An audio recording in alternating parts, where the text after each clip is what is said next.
up, fellas? What up? What up? What's going on? All right, we have a super remote episode today. D has a flight. I'm going to be honest. I was just golfing. I don't have nearly as good of an excuse. Where do you play these days, by the way? So all over the place. I played this Play week. with yourself. Yeah, I played with myself all over the place.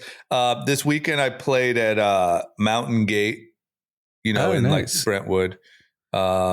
Isn't that Josh's club? Yes, it is. It's also Brian Atlas, good friend. Okay, got it. Yep. His place, played with Rob and his son. Let me tell you an interesting thing about children and sports, which I'm sure you guys can relate to more than anyone, but I'm noticing it, is Rob's kid is into golf. Like, I wouldn't say like obsessed, he's at the age where he like is into 3 different sports. Likes to play, yeah. Yeah, but golf is one of them. And the craziest thing is like, I probably play with Rob and his kid usually comes like every 3 to 6 months, right? And like every time I go, I'm like arguably like I could be much worse than the last time we played, right? This kid makes such leaps and bounds. Yeah, it's so every amazing. time I see him. It's so crazy. Like, I'm not kidding. He's, I think, like 7. I think probably in maybe a year, definitely 2, he'll beat me. Yeah. No question. I think before double digits, before 10, he beats me at golf. The way, like, obviously I live at a park, so I'm seeing the same kids for the last 3 years. Yeah. And I obviously see my kids. The speed at which they progress is just insane. It's insane. It's so insane. insane. I'll even tell you, like, it's just not even physical. Also, like, my oldest got into chess this year, and he got really into it. 7-year-old. He's on like a chess club at school, and I played chess, occasionally, like in college, just for fun, like whatever, or high school. Right. I used to play chess.com. I'm a novice at best. I know the rules of the game. I think Dom would beat me. If I played chess. Dominic beats me 3 out of 5 times. And, really? And the funny thing is I don't think he's that good. I just think I just think the speed at which he's developing and where I stopped. Yep. Like, I watched his chess club friends play chess. I could not keep up. Like, just mentally. It's just like the speed that you learn. I don't know. There's something different about it's almost like Anand, I know that you say you don't want to start golfing, even though a lot of your friends do, because you don't want to be bad at, you don't want to suck. It's too hard to start now. Like, kids just don't care, I don't think. And like they just are having so much fun with everything. Like, there's no like ego to it. And I don't know, man, but watching how kids, it's crazy, man. It's how old Dominic? Same as Coda's age, like 6 or 7. Yeah, so Dominic is 7 and he'll be 8 in August.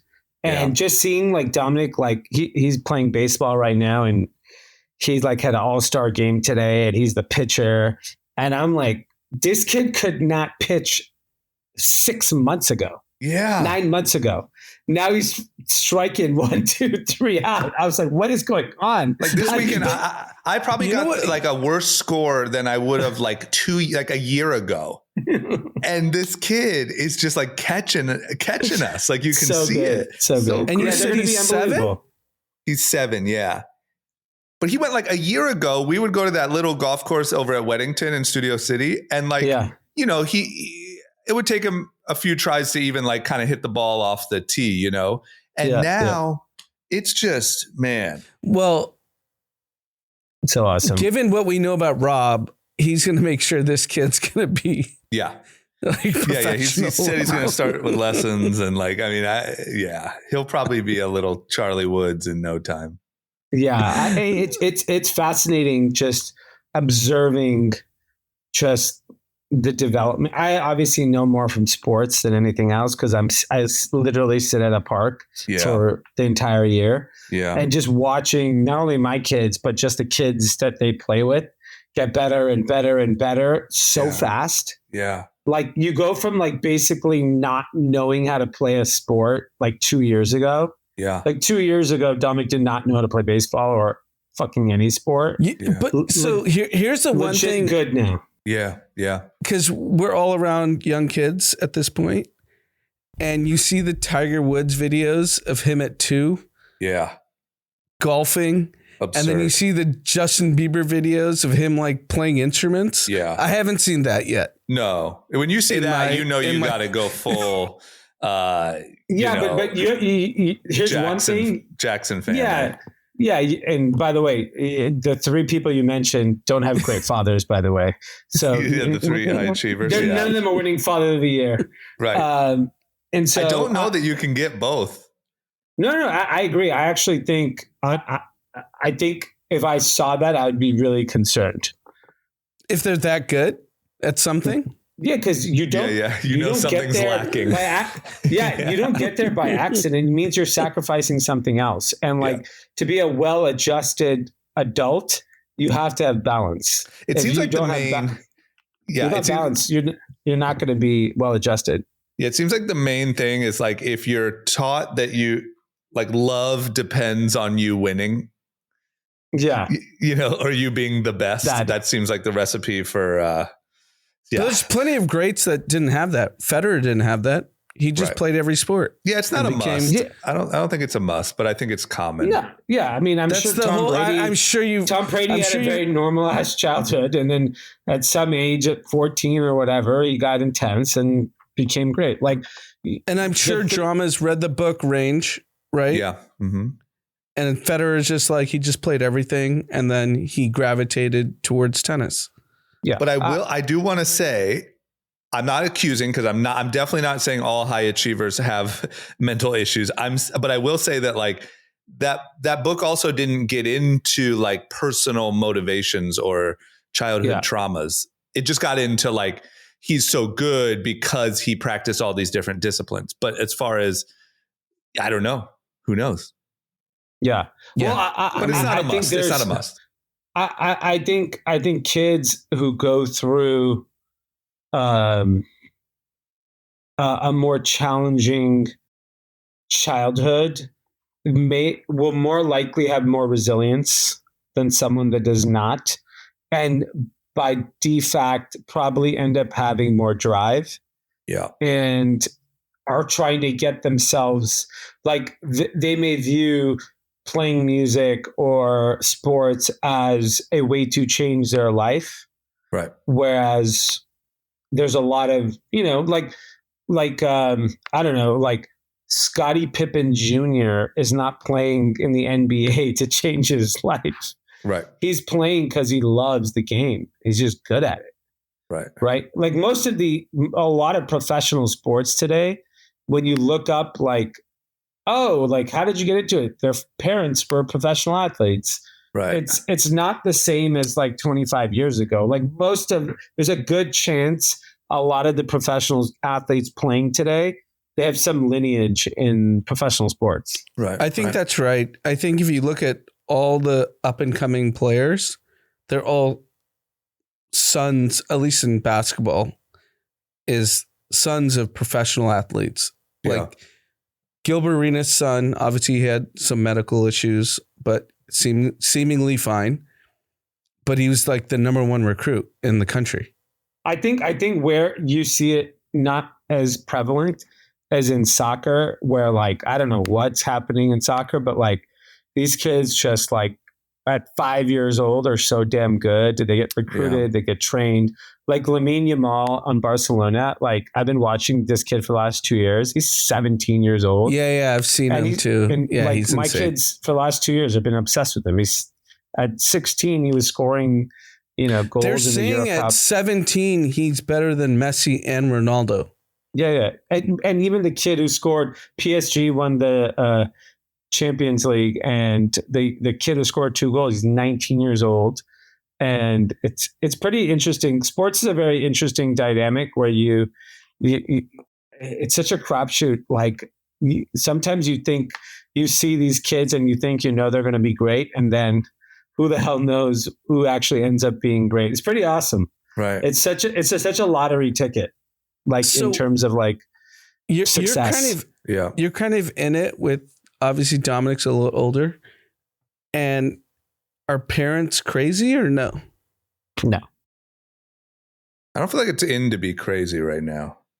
No, it's definitely not in. I hear the Valley is. Yeah, maybe they're crazy for the 1 hour the game's going on, right? Like, because they want to win, or they want to show that they're passionate to their children. Like, I don't see it at all. Like, I think that's bigger in more desperate environments. Suburban.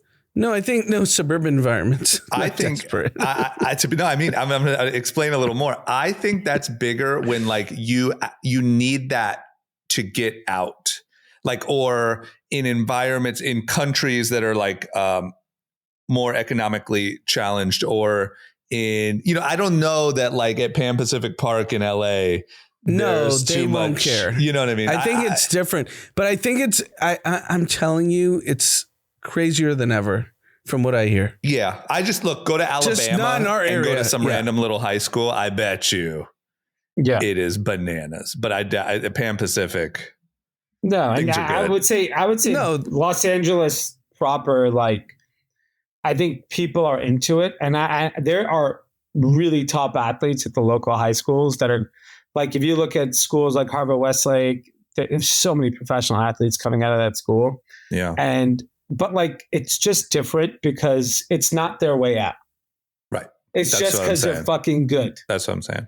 And I don't know that, like, look, we could talk about it for hours. One of the most fascinating topics to me, and we've talked about it on the pod before, is like, can you beat the no way out athlete?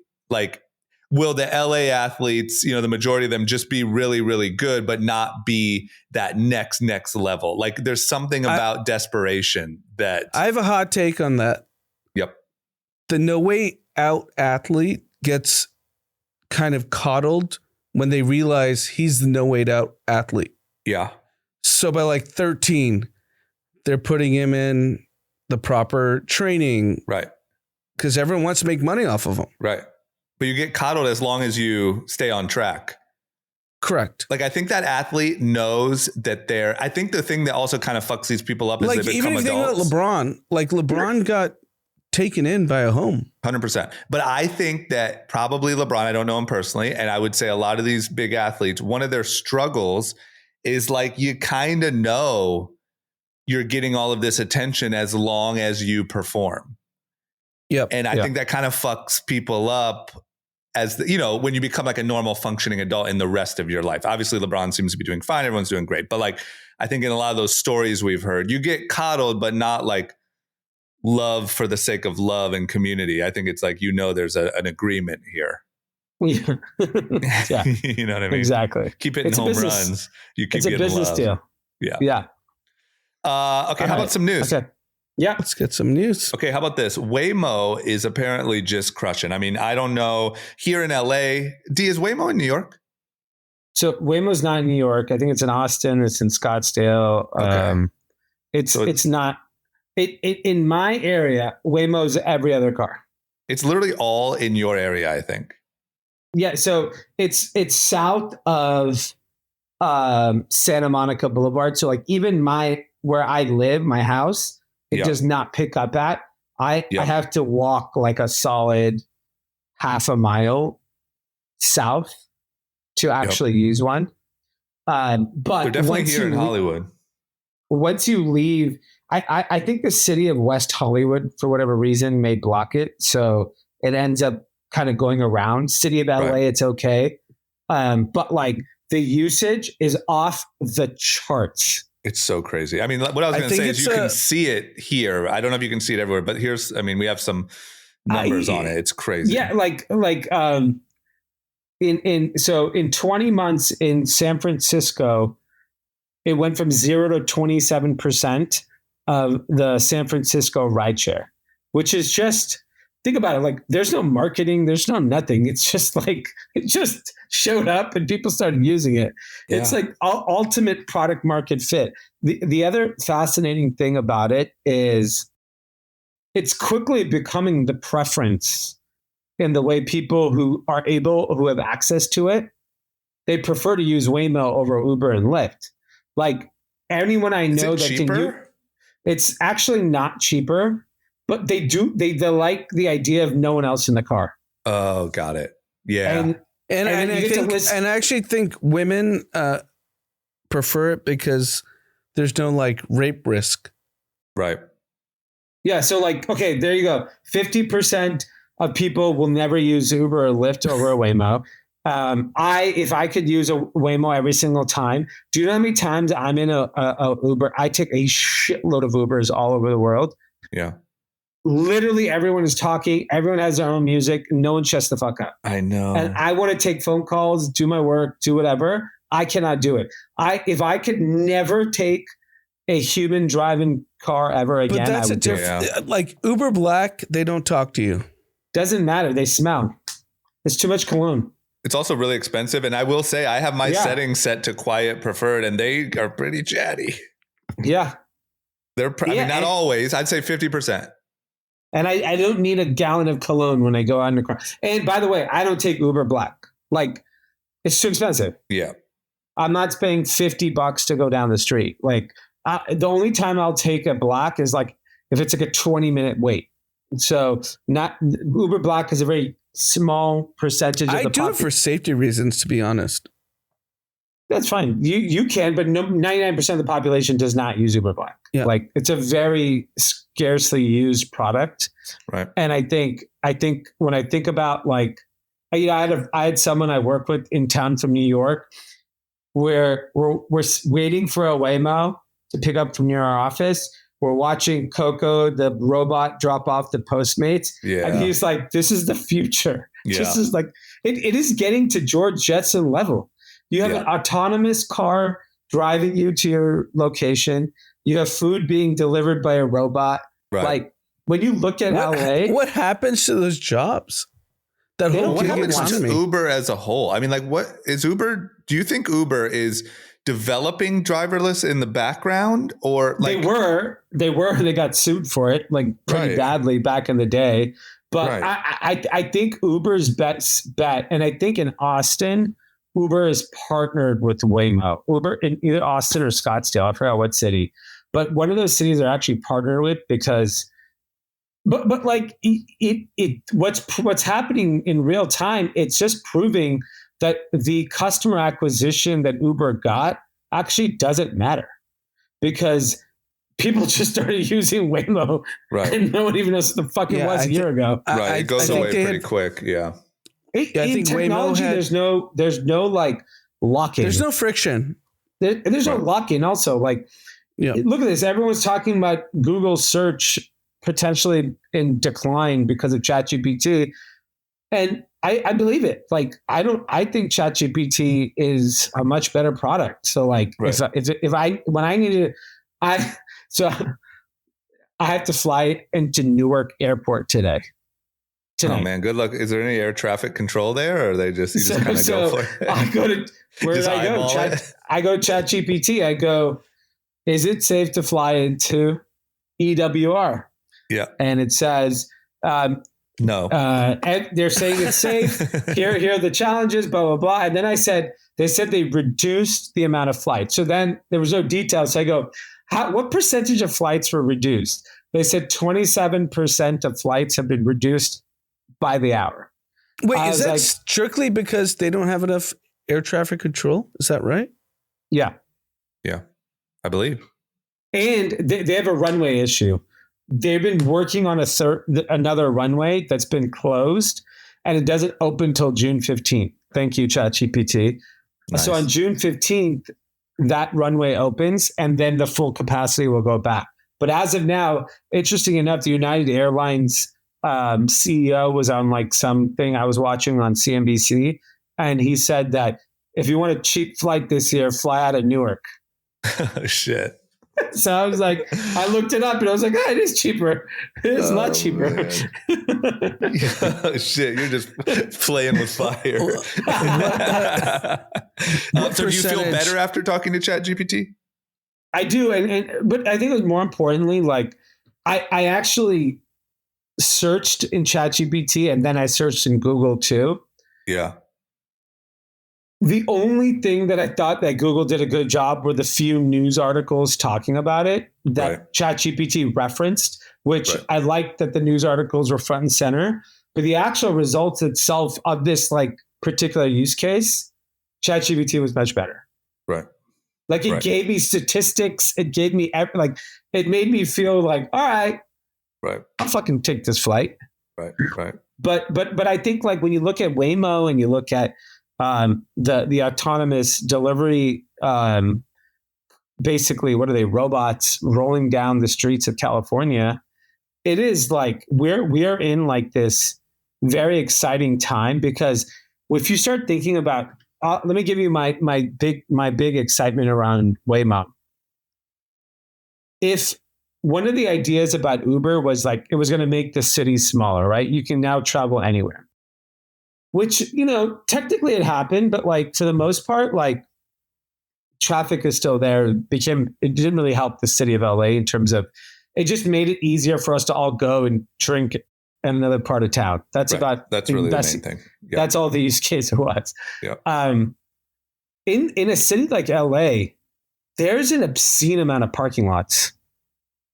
Yeah. Parking lots go away effectively or get heavily reduced. Yeah. Like, think about this. I think the retail footprint. So I have to go to. I actually have to go to a golf event tomorrow. Nice. And so I don't have. Are you golfing? No, I'm not golfing because I don't have clubs. It's just like too complicated. But I'm going to go and sit in the clubhouse. I go in my closet today. I don't have a polo shirt. Mm-hmm. Which I was like, how do I not own a polo shirt? This is insane. I was the same way. Now it's all I have. So I take my little one, my older one has his game, take my little one and we're like, we're going to go to the Beverly Center. We're going to go to this store. I couldn't find anything. I was 2 hours, couldn't find a shirt. Finally ended up at the Grove, which was convenient because the game was next door. I found something in Nordstrom and good selection and I got a polo and I went on. Yeah. But if you look at parking lots, banks, retail, you could assume parking lots are going to get reduced drastically in a Waymo world. You could assume, I think all banks are going to be gone. I think certain banks, though, I think like if you look at Chase, Bank of America, Wells Fargo in LA, could we have 75% less and have no disruption? Yep. Probably. Now you start looking at like a lot of space that's about to become available. So could you build more housing that makes the city more affordable? Everyone thinks with Uber and Waymo that the cities get bigger and people end up living further away. I think the opposite. I think if everyone could live in the city and was more affordable, you'd rather live in the action. Right. So this is one of the main points that I think everyone in technology is pushing, is that every time there's a revolution, it actually creates more jobs, more productivity, which I think the productivity, yes, 100%. I think this is unique in the sense that what you just described, I think is pretty dramatic in the lowering of jobs that are available.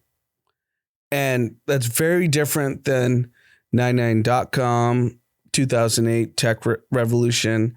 And I don't see the case where there's more jobs. I do. I actually think, I'll tell you where there's going to be more jobs. There's going to be new industries, new careers, more businesses, and there's going to be stuff that we can't even businesses, think of. yes, but with fewer people. But I disagree. I think there'll be mass deflationary issues, right? Like transportation will go down, all kinds of costs will plummet, which will be that make the cost of living hopefully a lot cheaper in a lot of places. Like think about car insurance.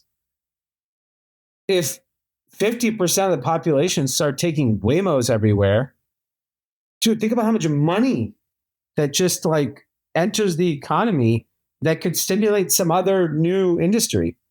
Gas prices go away. Are Waymos electric? I don't even know. It must be, right? It's a Jaguar car, so I have no idea. Waymos are electric. That's a good question. Yes, electric. Okay, Right. so like you start looking at like a lot of things start shifting. But so where's the what job happens- creation? What? Where's the job creation?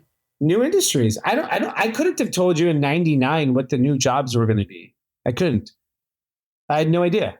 Like, you want to know what I compare it to is content. Like the way that like in let's say 1990, all the content was pretty much like movie studios, nightly news, cable, whatever. And then like the songs on the radio, right? Essentially, I know I'm oversimplifying, but now there's literally like 25 different streaming platforms, all of these streamers on Twitch, all these influencers, all these TikTok, all these, like the amount of content that is just, and I think if you would have said that in 1990, you'd be like, well, wait a minute, there's not even the demand for that much. And I think it's hard to foresee the demand for jobs that will come. Like, I think you're right on it. I think it's insanely scary with our logical brains to sit and look at it today. But I think that like, you just have to look over the course of human history that we have always, like, new technologies have caused new opportunities, which have caused new, like, I don't know. No one's ever just been left sitting. And I just think it's one of those, like, you just have to believe that this time won't be any different. I mean, it's optimistic to believe it's not different. I listened to, I don't know if you guys listened to the last All In. I did like 20 minutes. I missed it. And Jason asked Friedberg, Chamath, and Sachs this exact same question, and no one answered it.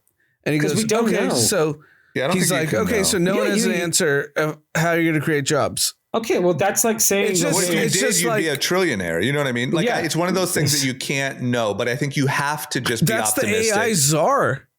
Right. But I don't think it's possible. Why shouldn't he have an opinion? That's absurd. That's like saying the person who... He's the head of AI.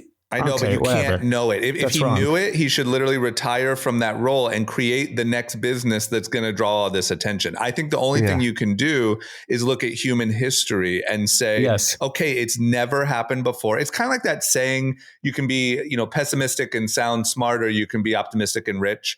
It's sort of like that. It's like, yes, right now, logically at a dinner table, we don't know. And it's easier to be like doom and gloom about it. But to think that this is the only time of all advancements in human history that, no, on this one, everyone's fucked. I just don't. I think if you read history around the wheel, the plow, the TV, the radio, these were things that people were very scared of, that like literally going to erase.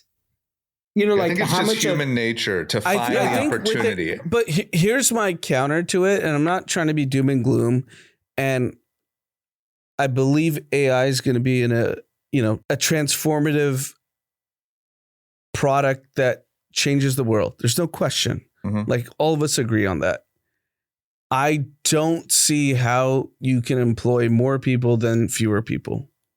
I would disagree. I would say in 5 years, we'll see that. I bet you we'll have higher employment and a higher quality of life and deflation. That's my prediction with AI. Because I'm going to bet on optimism, and I'm going to bet on forward progress of humanity. It's not real, like, actual logic, right? That's just like saying, I believe in the future. Well, if you should go buy gold bars and go build a bunker then with your train of logic. So exactly. So you're going to be the pessimist in this. I'm going to be the optimist and say that I actually think human innovation will drive a flurry of new industries that will create more jobs and a better quality of life. Quality of life today is substantially better than it was 20 years ago. I'm going to bet that human life is going to be better 20 years from today. Guaranteed. Do you know what this reminds me of? 15 years ago, the way very, very smart people were talking about crypto. And they were like, yeah, this is the future. Like, you're not going to believe it now, but it'll happen. And it happened. And then the same very smart people are talking about AI like, yeah, this is going to displace a lot of people. What does that have to do with anything? That doesn't even talk about jobs. What does that point have to do with anything? They're saying like 80%, 50% of white collar jobs will be displaced. Like all the smart people are saying it. But here's the thing. They're all saying it. But here's the other thing is like, what can we do about that? I didn't use Bitcoin once in my life to buy anything. So all the smart people were fucking wrong. They were telling me it was going to replace fiat. They said it was going to replace fiat currency. That did not happen. I mean, we're talking about it hasn't. It hasn't. I'm not using. You've never used anything to buy anything with Bitcoin, and neither has anyone else. It has 0% adoption. Zero. To me, it's the same as the internet. It's a $2 trillion asset. What are you talking about? It's a buy and hold asset. It's like gold. Right. You're not trading gold. It's not replaced currency. It hasn't. It could be a valuable asset. It could be worth 10 trillion, but it doesn't mean. I don't think AI is a job creation industry. Sorry, I just don't. Okay, well, that's fine. You don't have to. But there's no like next action you can take based on that. Yeah. You don't have to think that. There's no. We're not even mad at you for it. We wouldn't even sit here and argue with you too much longer. But there's nothing to do with it. And I think that the main thing is just. People I'm sure said that about the wheel, the car, the internet, the everything. And every time the printing press, it's been wrong. I think humans are just way more adaptive than we realize. Yeah. And I think that like when a new naturally someone's going to discover the opportunity that AI creates and everyone's going to follow that model because they see opportunity. And that's just how we are. And it's going to be that, who knows, maybe every person can be an entrepreneur. Maybe we look at entrepreneurship as just like, it's not even a word anymore because it's just how people make money in jobs. 20 years. It's just called a job. Yeah. Maybe, all of this like quiet quitting and all that shit is just gone because everyone, I don't know, but like, there's no way to tell. It's just the fact that there's nothing we can do. If we settle on, yes, it's going to displace 50% of the population. Okay. What do we do now other than like sleep a little worse at night? There's nothing we can do. I think it's going to be fine. Yeah. Tell me one industry that would be created. Micro content. Content gets so fragmented that if I wanted to hear about, sports at Pan Pacific Park, I'd pay $10 a month, and maybe 500 people pay $10 a month, and that's a $50,000 a year job to report on sports on Pan Pacific Park. That's a job for you. I'll give you an example too. That's kind of like these is 20 years ago. If I would have told you that like the news and most mainstream content and movie studios and also record labels and everyone would be sort of disrupted by content creators in their bedrooms, you'd be like, no, that's insane. It doesn't make any sense. All those people needed was distribution. They needed the ability to reach into people's homes and without any money. And now talent and actual skills and creativity rises to the top, right? Maybe something similar happens where people don't know they don't have law degrees. They can't afford lawyers. They can't afford accountants. They can't afford all this stuff that you have to pay for now to have a business. And if you actually sort of democratize that and everyone has those skills, real creativity. So maybe a bunch of massive businesses get disrupted. There's a million small businesses the same way there's a million small content creators. I just think the world looks different in 20 years. You can't guess. If you could guess, you could make an app or a product today and we would literally be billionaires when that time comes. So here's the point that you just made. Yeah. It takes 1 to 2 people to do exactly what you said. Yep. But 10 years ago, it took 30. Yeah, 100%. No, but there's going to be hundreds and thousands of people like this. But maybe that's 30 businesses as opposed to one business with 30 people. The same way there's 30 content creators talking about sports, where before there was one big channel and everyone makes money. And actually there's 3,000, but everyone makes money. Everyone does okay. Everyone has a career path or thinks they do. It's just different. You couldn't have imagined that if you were watching the sports on the news in the 1990s. But the biggest figures in media is a great example, or movies or whatever. It's not who everyone thought they were. It's all different people. If you were trying to explain 30 years ago that Kai Cenat would be the biggest celebrity in the world, at speed, you wouldn't be able to comprehend it. 5 years ago, you couldn't comprehend it. Right. 5 years ago. 2 years ago. You'd say, no, who's their agent? That's what I'm saying. What That's why I knew, like, put it like this. You couldn't comprehend that Stephen Baldwin's daughter would sell a company for $1 billion within 3 years of starting it, Right. which is Who's Road her by Hailey husband? Bieber. 3 Right. years of starting it. 3 That's her years. husband. Right, but No that's all tech- internet. That's all the internet and social media. That's it. It's a and direct-to-consumer business. It was not Yes, but distributed who in any is her channel. husband? I know, The but biggest No. star on the freaking planet. No. You don't know. Selena Gomez and Hailey Bieber and Hailey Baldwin have always been extremely influential young women in cosmetics since the day they were famous. It has nothing to do with Justin Bieber. If you think that, you You're obviously crazy. You're out of your mind. You didn't even think the company would get bought. A month No, ago, I didn't you think said so. Yeah. you said the I didn't entire think so. I M&A thought- market. You said the entire M&A market is shut. Salesforce bought a company for $8 billion. David Protein was invested by Green Oaks Capital, $75 million in a Series A. The entire investing and M&A market is on fire for the next generation of businesses. It is being disrupted live right now. It's happening. And all of these changes are a result of the internet. The AI revolution will create this type of disruption in every industry. It just will.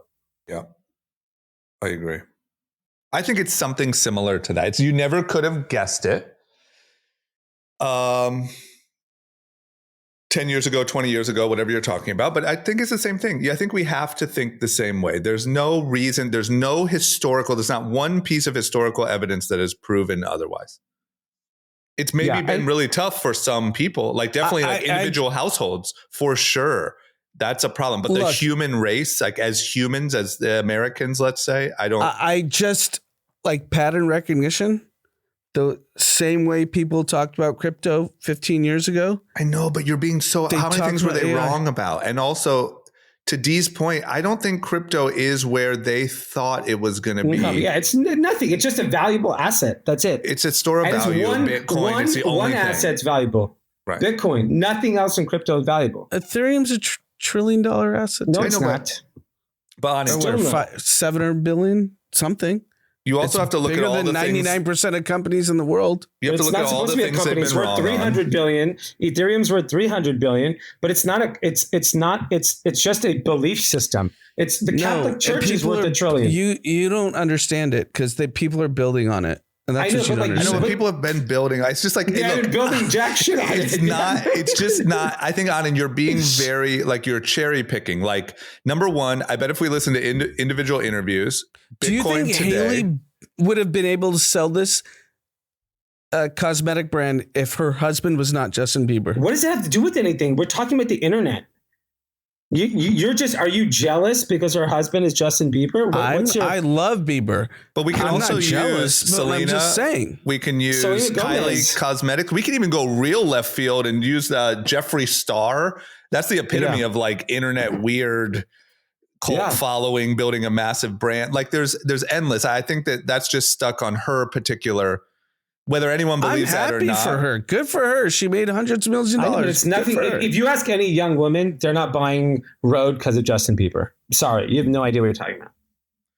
Right. And I would say that the point is that is the internet. That's the power of how fast you can build and scale, even if it is because of Justin Bieber. Her product's just better than all these other women that you're talking about. The brand is amazing also. It's also a great brand. It's the packaging, it's the name, the design, it's just everything. She hit it out of the park. But I want to make a point real quick because I think that we're looking at this wrong. What's between Rode and Rare as a brand? But hold on. Even if it is because Justin Bieber is her husband, that still makes the point. It's the fact that you can make and scale a business based on, internet hype and, most of the information that people are getting about Hailey and Justin is from the internet. It's not like mainstream media blew them up. That's what allows you to have this cult following and allows Hailey Bieber and everything about her to even have a platform to market. Without the internet, there is no Rode Cosmetics. And so that is still the point, is it allows you, for whatever reason you have hype, whether it's your husband or your life or your beauty or whatever, you can build and scale a brand so quickly when you could never have done that pre those resources. So I think that still is the point. And I think that the difference is in 10 years, a young lady who just has a small following, maybe she has a boyfriend with a small following, a little mini Bieber, and she's going to be able to make and staff and do the legal work and do the accounting work for her cosmetics brand and sell it for $100,000 because of having all those resources. I think it's something like that, where that woman would have worked in the social media department at Rode if she was lucky. And now she has her own little business. So here's another point. So Kai Cenat, one of the biggest stars in the world. Yeah. Right? Mm-hmm. How big do you think his staff is? That's just a lot of people. Probably 10. No, probably 15. 15 people. Yeah. That used to be 100 for a celebrity. I know, but there's going to be thousands of Kai Cenats. Right, but you're making the point. Kai Cenat would have worked for a celebrity. He would have been Michael B. Jordan's social media coordinator. Yeah, now he's fucking bigger than Michael B. Jordan. Like, that's the point. The person who would have been a good employee is now able to like the only reason Kai Cenat was able to bring it. Look, Kai Cenat, for all I know, grew up in a rough part of New York, probably didn't have, from his stories, not just guessing this, had a relatively tough childhood, but naturally, obviously, is an incredible entertainer. And the technology of Twitch, him being able to broadcast like he's MTV from his bedroom, showed that this kid actually has great talent. And now he's bigger than anything on MTV. And there's also 5,000 other people inspired by Kai Cenat who are able to have a path towards a career as well. That is the point. It gives more people a path. And I think that we have seen in the past that's a net positive. Look, I know I gave the negative outlook. I hope you guys are right. Well, I'm pretty sure I'm right. Yeah, I'm pretty sure we're right on some level, meaning it will be positive. I don't think and if not, we're just entering the dark ages and we're all fucked and it's going to be war in the streets. Because it's real bad. The future of just jobs are gone and like universal basic income is our best bet is real dark. Yeah, and I think we have such smart people. I think human nature is like very much survival instinct, and we adapt. And I think COVID was an example of like humans adapted to a very different environment, and like somehow we survived and came out of it.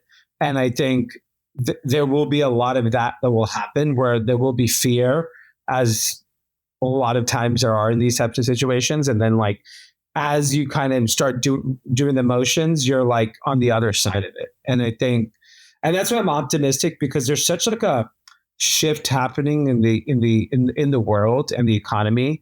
And you're seeing like, whether it's Rode being acquired or David Protein getting $75 million, Touchland, the sanitizer brand, which, basically got created kind of post-COVID, not even like during the peak of the early COVID, right. Like really coming out of it. A hand sanitizer brand got bought for $800 million. So just in consumer, in the last month, you saw 3 mega transactions show that like there's a shift. And these companies are being born out of like small little businesses that have become huge businesses overnight. And these things are happening so fast now. So it's very exciting, and it'll happen in all industries, right? Like it's just not happening in consumer; it's going to happen everywhere. And I think it's it's going to be a very exciting time, because you're going to get to operate a business more efficiently. Right. I think it's just also like opportunity, like. Yeah. The one last thing about Kai Cenat is, imagine Kai Cenat's friends, as he was growing up in New York, said, wow, you're really entertaining. You should be an actor, right? Okay, well, number one, you have to pick a traditional route. Like, you should be an actor. Then he's going to have to find the money or the resources to move to LA. He's going to have to network, try to meet people, try to find an agent, try to go to auditions all day, hope to get discovered by Nickelodeon so they can put him on some shitty show, which maybe gets canceled after 6 months. Now he has the ability to go straight direct to consumer from his bedroom to people, build an audience, because he is naturally really talented. And I think that when you get rid of more things, like I said, like lawyers, accountants, all of these things, and you're able to actually connect direct to the consumer, I just think it's an abundant AI future, not a bleak, dismal one. So I think, just to tie my point in, I think the economy grows incredibly. It's just who participates in it is going to be different. Right. And look, certainly some people will get screwed. That is for sure. Meaning, if you do have a job, whatever, if you're an Uber driver and you're 55 and you lose your job and it's you don't have the energy to start new, like that, those stories will exist. But I think on net, I think GDP is growing. No question. Yeah, but I don't think GDP is just growing like with a few people. I think we're going to hear some stories. Like I said, the Kai Cenat of AI, story that was able to start a business and do all this stuff. I feel like in the relatively near future, we're going to hear a story about a person who was able to start a business because they didn't have to pay for lawyers and all the things that you have to do with AI. And it's going to be a pretty big business. And we're going to be like, wow, that's cool. So Sam Altman said this a year ago. So before AI became as prevalent as it is today. Yep. He said they will be a one-person company that's going to be $1 billion company. Yeah. Yeah. And I think there'll be 1 billion companies that pay for people's lives. That's all that matters. The median income is what matters. It's not about the billion. Fuck all the people that have become billionaires. Who gives a shit? I'm talking about people that make $40,000 to $60,000 a year. There's going to be 1 billion of those. Yeah. And that is what's going to create an exciting economy. I think that's true. Anyway, what else do we just kind of rip through like a bunch in one? You want to talk about Palmer Luckey and Zuck? I think that's pretty exciting. Like, I would love to know the back channel of this. So for those that don't know, there was an Instagram pic of Mark Zuckerberg and Palmer Luckey posted with an announcement that Meta is partnering with Anduril for like warfare glasses. Yeah, which is amazing. And just what is the history of Palmer Luckey and? So Palmer Luckey started a company called Oculus, bought for, I believe, $1 billion, right? By Facebook. Yeah, at least maybe more. It's $1 billion, or maybe 2, 1 or 2. Looks like 2. Oculus for 2 billion. Yeah. 2 billion. And he was working for Meta and he posted some MAGA shit. Yep. And they fired him. Really funny because now like Zuck's, MAGA Zuck's MAGA. Right? Yeah. And like that's what a full circle moment. Yeah. And now they're working together to fucking face recognize and blast terrorist heads off. It's and probably like police in the line here feels really blurry. But I think that's a thing in business that we all have to accept. No one actually has any real belief. It's what's flavor of the moment. Zuck's worth $100+ billion. He fired his ass because of a MAGA comment. And now he's going to his office to be like, oh yeah, you're the guy now because Anduril's hot. Yeah. You're kind of right. There's no belief system. Yeah, but I just think it's a little. I think it's more nuanced. It's more nuanced than that. It's more like when you're nuanced dealing, at the political climate at the time, dealing with a publicly traded company. There was a lot of there's a lot of issue in there that I don't think is quite as reducible. Look, a lot of people are just spineless dickheads, right? For sure. But that's in anywhere. I don't think that's specifically to business. Don't trust. I'm sure he's going to do a great business deal with Palmer Luckey and they're going to do great and do amazing things. Yeah. But you didn't stand for anything. Well, yeah, I hear you. Look, I'm not completely disagreeing with you here. I'm just saying that I think in all aspects of life, not just business, there are people that are looking out for other agendas other than their personal needs. And look, I'll be honest. I feel much more comfortable making pro-Trump statements on this podcast than I did in 2017. Yeah. 2017, it seemed like a fucking career, social, friendship death sentence. Today, it's a different. I told you that would have made your career. Well, true. That's true. That's true. But that's because I would have been telling you. Right. But think about that. You guys, half joking, half serious, said that if I went full MAGA, I could have built a career out of it. Right. Which you're right. You're totally right. That's in 2017. Today, that's not even news. It doesn't even hit anyone's radar. I'm the most tired, boring podcaster ever if I do that. There's just a difference. And I think that I don't know, man. Like we saw in that climate where everyone was canceled and everything was, during the BLM stuff and there's a little bit that I do have empathy for a corporation that's publicly traded that has to cater, like for me, let me just tell you, from my perspective, I more blame it on the fact that everyone wanted to put everyone's head on a stick who said anything positive about Trump. I think that's more fucked up than the fact that Facebook caved to it. So forget Trump. I think the analogy I will make is we now distrust all government institutions. Right. Right? Yeah. Anything we hear where everyone's questioning everything. Yeah. So why wouldn't we distrust every trillion-dollar company and how they move? Oh, we should. I mean, they're out for share price. If you look at it through that lens, that's what they are made to do. And that's all we should trust them. That's my point. It's a good business move. Palmer Luckey's hot that's right it. now. Yeah, but we're not questioning it. You're questioning it. We don't care. I'm just looking at, to me, their one and only job. Mark Zuckerberg's only job with Meta is to increase shareholder value. That is it, period, full stop, within the bounds of the law and not hurting anyone. That's it. And he's doing a good job doing it. If he has to play some games, and do I think he's the model of how to be the most incredible father or awesome person or upstanding? I don't know. I don't know his personal life. But with what he does at Facebook, I don't. Goat level. Right. I don't look to them for moral guidance, is what I'm saying. Yeah, exactly. So screw it. Who cares? Let these guys get together, recognize some faces. I don't care at all. It's just they took a moral stance in firing him. Yeah. That was the woke mob made him do that. That was the mob.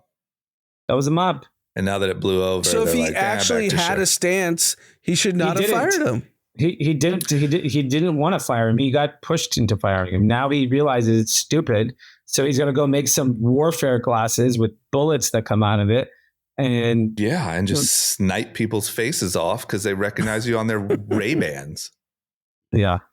I mean, I will say this, Auden, look at the fact that like how quickly, and I'm not saying my opinion on it, but how quickly when Trump started to ease up on like DEI policies, how many corporations instantly rolled back all of their DEI policies. It's because, look, it wasn't helping shareholder value. It wasn't helping sales. It wasn't helping business. Everyone got caught up in trying to cater to the mob and not get canceled and do the quote unquote right thing. And I think we're having this moment of like, hey, at the end of the day, business is what matters to a business. And the moment it was acceptable to do it, everyone rolled back those policies. So everyone's to blame.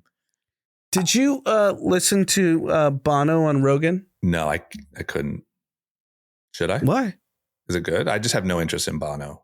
Yeah, neither do I. I got to run, guys. I'm sorry. I got to make my flight. Was it good? It was incredible. Really? Should I listen to it? Even as like a non-U2 fan? I mean, I know the songs. I'm not like a U2 fan. Got it. Okay. But he's incredibly intelligent. And this is why even like people that know that I'm liberal hate that I like Rogan. Mm-hmm. And if you heard his conversation with Bono, it was so just like honest and opening up to his opinins. Right. And I thought, when he has a Republican guy on, he's like honest and open up to his opinions. Right. And obviously Bono is a liberal, right? Right. And he said this one comment, Bono did, which I thought was like extraordinarily important. He said Warren Buffett told him, because, obviously he cares about AIDS. That's like his thing. Yeah. The red thing. Yeah. And that's like his passion in life. Yeah. He said Warren Buffett told him, if you tell America to worry about their conscience, you're not going to get anywhere. But if you tell America about the greatness of what you can do, you will get somewhere. And he said it changed his life. And that two lines literally made the podcast for me. Yeah. I was like, that makes so much sense.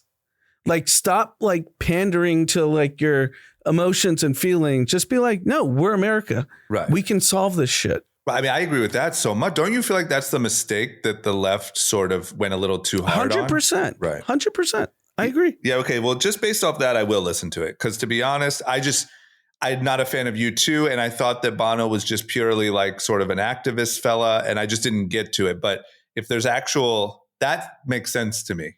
2 sentences. Yeah.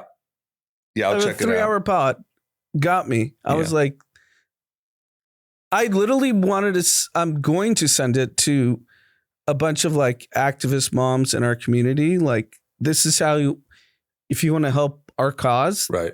Think about it like that. Right. Yeah, I'll listen to it. I wouldn't have listened to it, but if you liked it, I'll give it a shot tomorrow. Yep. Good deal. Okay, Anand, have a great week. Listeners, have a great week. Josh, great week. Josh, do you have a mic? Yep. Josh, are you familiar with the Streamer University stuff and the Kai Cenat and all that, or no? You don't really pay attention to that? No, I pay attention to it. I'm in the content world, so it's just fascinating. Yeah. Okay, that was it. Did you see Tom Brady had speed? Did he? Yes. Yeah, it's just, man, these kids I'm fascinated by it. It's so crazy. It's crazy that Tom Brady knows he needs to go see Speed. I know. You know what I think is happening? Because it happened with Kevin Hart too. I think they're all their kids are so obsessed and they're like, who are these fucking guys that my kids love? Yep. You know, even like Trump going on Aiden Ross's stream and like, I think, because of Barron or whatever, like, I think it's the same with Kai. Apparently Northwest told Kim, yep, you need to that's true. Get me in touch with Kai. Yep. Fascinating. Okay. Everyone enjoy your week. Thanks for listening. Here's my last question. Yeah. Do you think they keep doing the streaming world or do they do the movies like Kevin Hart and The Rock? Or is this a new kind of iteration of how celebrities go? Well, it's a good question. Like, I know that like Kai Cenat wants to do movies. I don't know. I think, to be honest, it's similar to like Vine or those sort of things where like everyone kind of tried something different a little bit. Some tried to become rappers. Some stayed on Vine. Some went to YouTube. Some went to WWE. I think it depends on the person and like their aspirations. And we'll see kind of what the most lucrative path was. Like maybe in 5 years, Kai Cenat's a movie star and Speed is doing obscure streaming ideas. I don't know. I couldn't really see that, but who knows, And what do you think their half-life is, to be honest? Because it's really short now. It depends on the person. I'm telling you, man, like you could have never guessed in the days of Vine that Logan Paul and Jake Paul would be, headlining Netflix and WWE in 15 years. But I'll say like Rob's a unicorn, right? He's lasted 20 plus years on television. Yeah. How many people have done that? Yeah, but that's kind of unique to, it's like a unique to like MTV at this era where kind of they're just interested in running ridiculousness every single day. It's everything. I think it's much more unique to the person than it is a rule set in stone. Like, I think the fun thing to watch is all of these guys and girls are going to naturally try to evolve into whatever their interest is. Like I said, some are going to try to be rappers and some are going to be movie stars and some are going to whatever. Some are going to stay on Twitch. And we'll get to see how it played out. But I think no matter what, the same way Logan Paul and Jake Paul are a really good example of like, they're still some of the biggest celebrities in the world from Vine. But they transition to being like fighters and WWE guys. They're good, right? Like Kai Cenat's not going to be a WWE guy. Yeah, but I think Kai Cenat could be like the next Kevin Hart. He could. I think that could be. He could be kind of chilling. Look, I think streaming is probably really, really demanding. Like, you got to do it a lot. You got to sit for hours in front of your camera. Like, I bet he'll be showing up on movie sets. Look, he's entertaining, so he has a skill. Yeah, not only that, but his audience is just going to be. If he was in a hit comedy, today, he'd be a movie star. I just think about all the TikTok people during COVID when we were recording. Yeah, like none of them really are relevant anymore. Well, it's really like Josh Like, Richards has a podcast. Bryce Hall. Josh Richards. That's all because of Portnoy, right? Yeah. You know, the one thing I heard about Kai from an agent friend is if the agent asks him to like, hey, do you want to do a Warner Brothers movie or whatever? Yep. He's just like, no, I'll just DM him myself. Like, he doesn't want to use the agent. Oh, right. He's like, yeah, I have Instagram.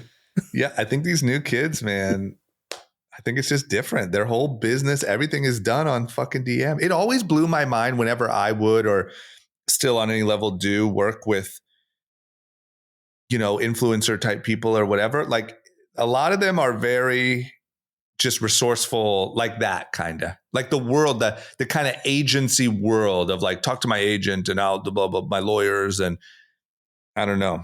It's a little different now, I feel like. No, he was telling me this new generation's so different. He's like, they don't even want to use this. There's like, yeah, I'll just DM them. Because they're doing everything on their fucking phones, man. It's so crazy. Crazy. Oh, you want to book a blockbuster movie? Right. Oh, yeah. It's like, what, you want me to DM Kevin Hart? Yeah, I'll do it. All right. All right. Great episode. Go. Good chatting. Have a good week. And take care.